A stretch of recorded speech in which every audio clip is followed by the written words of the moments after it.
You are standing in a room that was never meant to be remembered. The walls are close enough that your breath touches them. Oil lamps burn without flame, light pressed flat against plaster, refusing to climb. Someone closes a door behind you, not loudly, not ceremonially, just firmly enough that the sound has weight. You do not turn. You already know who is here. Fabric shifts, sandaled feet stop. A girl stands at the center of the room, her face covered, her hands folded in a way she practiced for weeks. No one speaks her name. Names complicate things. An older woman adjusts the hem of the girl's garment, tugging it straight, not gently. Somewhere behind you, a man clears his throat and does not apologize. You are close enough to hear the girl breathe, shallow, disciplined, already learning the cost of noise. This is not the wedding that happened earlier, in daylight, with witnesses and laughter and contracts. This is something else. This is the part Rome preferred you not ask about, and by the time you realize what role you've been given, you are already too late to leave. The room exists because the law allows it to exist.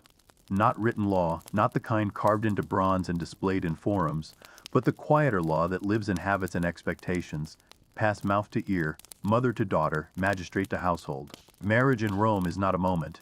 It is a process, and processes have checkpoints. This is one of them. The girl is young enough that her feet barely mark the floor when she shifts her weight. She has been moved here from her father's house with songs and torches, dragged playfully across the threshold to simulate resistance that no one expects her to maintain. That performance is over now. The witnesses remaining are not celebrants. They are functionaries.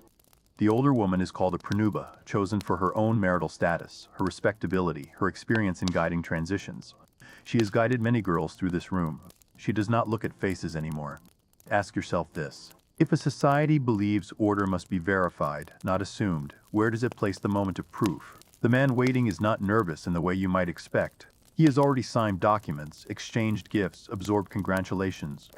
He has been told this night will secure his lineage, his household, his legal future. He stands where he is told to stand. His role here is not romantic, it is contractual. In Rome, legitimacy is everything.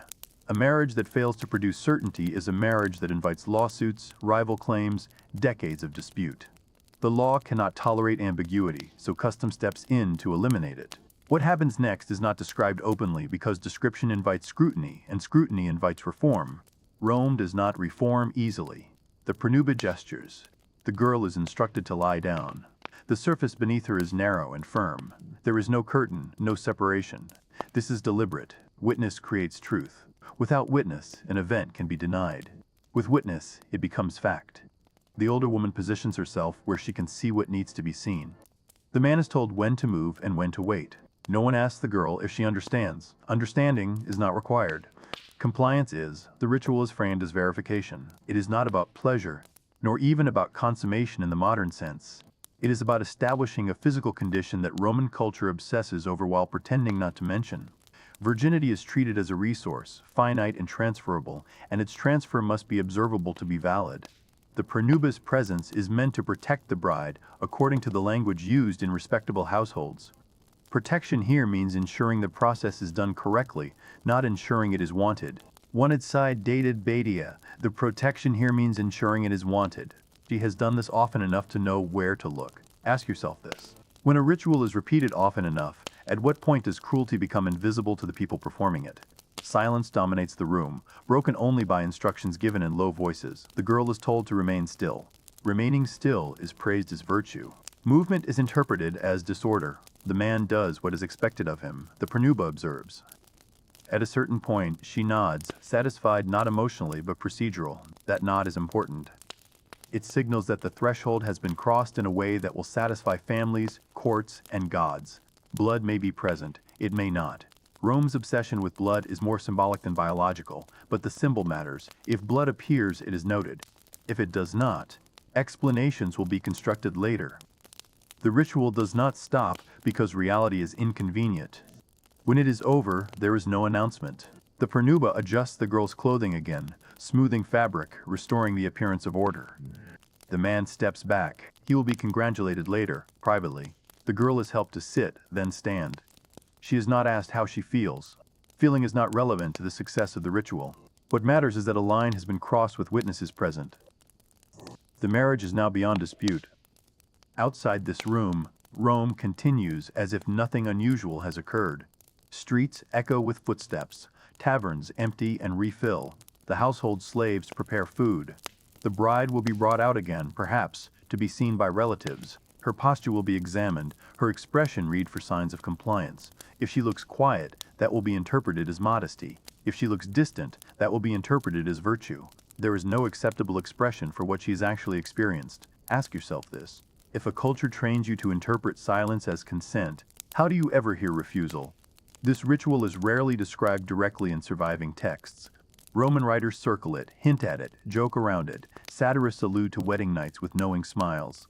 Legal texts assume consummation has occurred without explaining how certainty is achieved. The absence of detail is not an accident. It is a strategy. By leaving the ritual undescribed, Rome preserves it from critique. You cannot challenge what is never fully acknowledged. Even later historians, working centuries afterwards, struggle to reconstruct what happened in rooms like this, because the people who controlled literacy had no interest in recording it plainly. What we know comes from fragments, references to the pronuba's role, mentions of witnesses, anxieties about legitimacy that surface in court cases. We know that some families insisted on female relatives being present. We know that disputes arose when a husband claimed a marriage was not properly consummated, using that claim to discard a wife without returning her dowry. In those cases, the absence of witnesses became a weapon. The ritual you are standing inside was meant to prevent exactly that. It was designed to close loopholes, even if doing so required violating the privacy of a child. Ask yourself this: when law fails to protect the vulnerable, who does it actually serve? The girl will carry this night forward into every role she is expected to perform. When she gives birth, her legitimacy will be traced back to this room. When she manages the household, her authority will rest on the uncontested status of her marriage. If her husband dies, her claims will be stronger because no one can argue she was not properly installed as a wife. The ritual's defenders would say, this is why it exists. They would say the discomfort of one night secures decades of stability. They would not say whose stability they mean. Rome's obsession with order is not abstract. It is practical, administrative, relentless. Census records categorize bodies. Laws define who can marry whom, at what age, with what consequences. Girls are married young because younger bodies are considered easier to mold, less likely to resist. Resistance itself is treated as a defect, something to be corrected early. The wedding night ritual is one of the corrections. It teaches obedience through exposure, through the removal of privacy at the exact moment when privacy would matter most. Ask yourself this: what kind of citizen is produced by a system that equates obedience with virtue from the very beginning? Not every Roman household followed the ritual in exactly the same way. Customs varied by class, by region, by period. Some families were more discreet, some more rigid, but the underlying anxiety was consistent. Uncertainty is dangerous. Ambiguity invites chaos. A woman whose sexual status cannot be proven is a threat to inheritance, to lineage, to the stories men tell themselves about control. The ritual exists to neutralize that threat before it can take shape. Over time, Rome will change. Laws will be revised. New religions will spread, carrying different ideas about marriage and consent, at least in theory. But rituals have inertia. They survive in modified forms, renamed, softened in language while retaining their core function. My name no longer calls itself Rome, the logic persists. Verification over trust. Witness over privacy. Order over individual experience. Ask yourself this: how many practices survive simply because no one can remember when they started? The room empties. The pronuba leaves without ceremony. The man follows later. The girl is left with attendants, who will help her wash, redress, prepare to be seen again. They will tell her she did well. They will tell her this is how things are done. It transforms into achievement. Centuries later, when scholars debate Roman marriage, they will argue about terminology and legal definitions.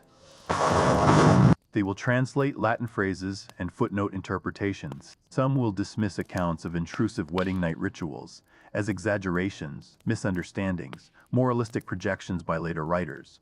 Others will acknowledge them cautiously, hedging language, emphasizing uncertainty. Very few will dwell on the room itself.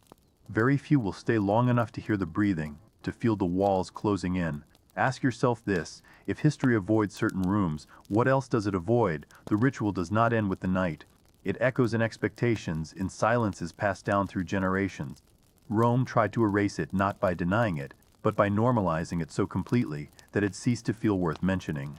Forgetting is policy. And even now, as the words stop, the room does not disappear.